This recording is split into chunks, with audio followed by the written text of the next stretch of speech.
ஆதியாகமம் 13ஆம் அதிகாரம். ஆபிராமும் அவன் மனைவியும் அவனுடனே உண்டான யாவும் அவனுடனே லோத்தும் எகிப்தை விட்டு தென் திசையில் வந்தார்கள்.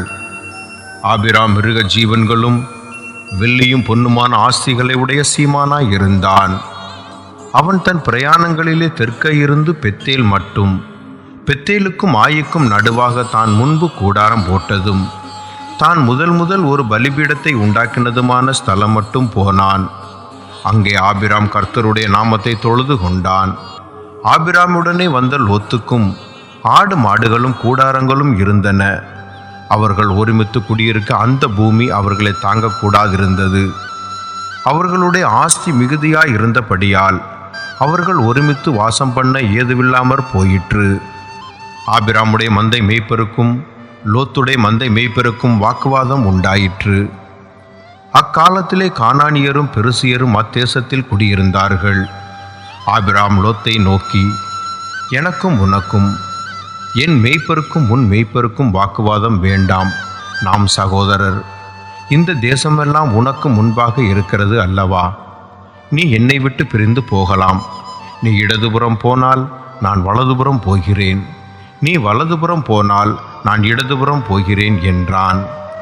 அப்பொழுது லோத்து தன் கண்களை ஏறெடுத்து பார்த்து யோர்தான் நதிக்கு அருகான சமபூமி முழுவதும் நீர்வளம் பொருந்தினதாய் இருக்க கண்டான்.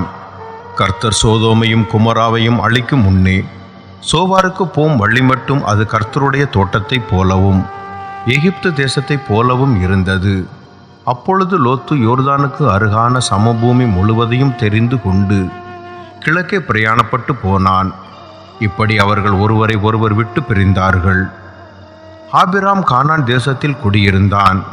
லோத்து அந்த யோர்தானுக்கு அருகான சமபூமியில் உள்ள பட்டணங்களில் வாசம் பண்ணி சோதோமுக்கு நேரே கூடாரம் போட்டான்.